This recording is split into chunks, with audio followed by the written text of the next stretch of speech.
Ohayo gozaimasu! Bienvenue dans cette nouvelle vidéo qui est un nouveau concept sur la chaîne. Nous allons parler de 3 mangaka ayant été en prison ou sont encore en prison. Nous allons découvrir ça ensemble, c'est un tout nouveau format sur la chaîne. Parler des histoires un peu incroyables, insolites, extraordinaires au pays du matin calme, au pays du soleil levant, donc soit le Japon, la Corée du Sud, peut-être même la Chine, on ne sait pas. C'est vraiment tout neuf. Plein d'excitation, j'ai mis beaucoup de temps à écrire cette vidéo. Et oui, c'est exact. Akira m'a proposé l'idée vers 2 h du matin, il y a à peu près 2 semaines je dirais, et après il n'a plus dormi afin que nous puissions vous faire cette vidéo. Ouais, effectivement, quand j'ai une idée en tête, j'arrive pas à la sortir du tout. Et du coup, je suis obligé de me focaliser dessus pour que ça soit terminé et que ça sorte de ma tête, sinon je n'en dors plus.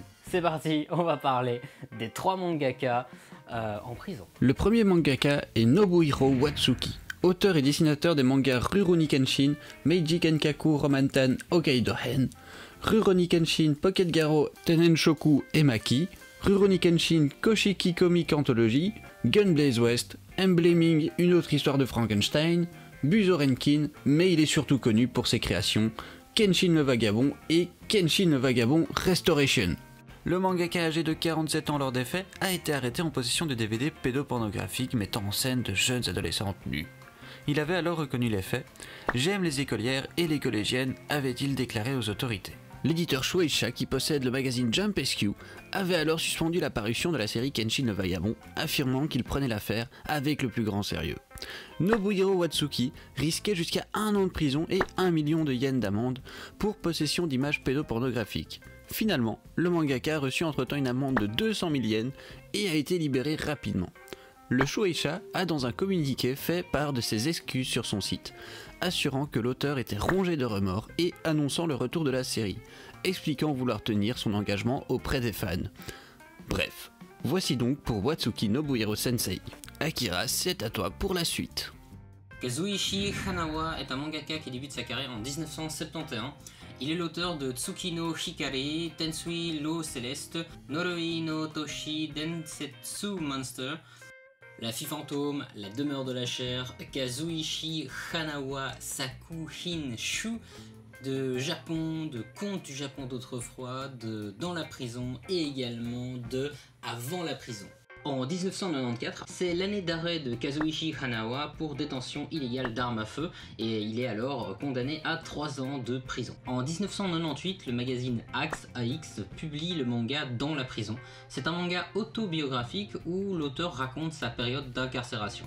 Le manga a même été nommé en 2001 au prix culturel Osamu Tezuka et fait partie de la sélection officielle au 34e festival de la bande dessinée d'Angoulême en 2007. En 2002, Yoshi Sae réalise Kei Musho no Naka, une adaptation de Dans la prison.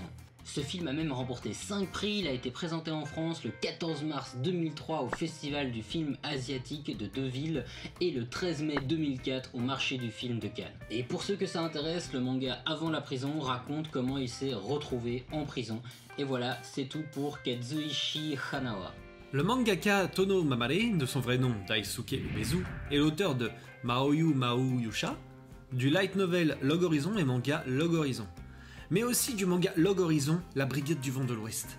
Tono Mamare a été reconnu coupable par le tribunal de Tokyo de fraude fiscale. En effet, il a été accusé d'avoir omis de déclarer aux impôts la somme de 122 millions de yens.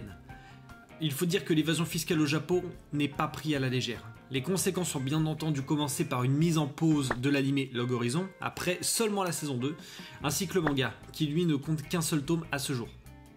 Ensuite, une condamnation à 10 mois de prison a été décidée, cependant, le ciel s'est quand même éclairci pour l'auteur puisque cette peine a été bloquée pendant une durée de 3 ans, et pourrait même être suspendu s'il se comporte convenablement et paie ses dettes qui s'élèvent en tout point à 30 millions de yens. On peut dire que cette histoire se termine car ADN a annoncé la sortie sur leur plateforme de streaming la saison 3 très attendue des fans pour octobre 2020.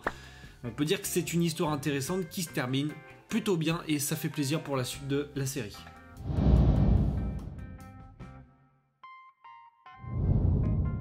J'espère que cette vidéo vous aura plu et à bientôt.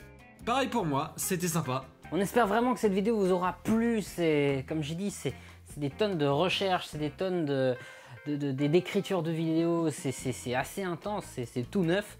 Donc n'hésitez pas à le dire en commentaire si ça vous a plu. N'hésitez pas à dire oui, ça m'a plu, j'aimerais bien avoir une vidéo plutôt dans tel style. Ah tiens, je savais pas que ces mangaka ont eu des déboires avec la justice. N'hésitez vraiment pas à donner votre point de vue en commentaire, c'est très important. Ça va permettre ou non qu'on continue ce format.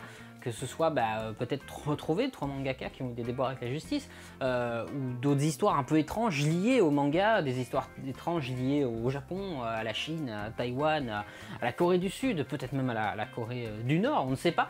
Donc n'hésitez vraiment pas à nous dire tout ça, c'est important, ça va nous permettre de continuer ce format. Par conséquent, cette vidéo est terminée. Merci à tous de l'avoir regardé jusqu'à la fin. N'hésitez pas à aller dans la description, il y a tous les liens pour pouvoir simplement de nous suivre sur la chaîne ou sur Instagram. N'hésitez vraiment pas.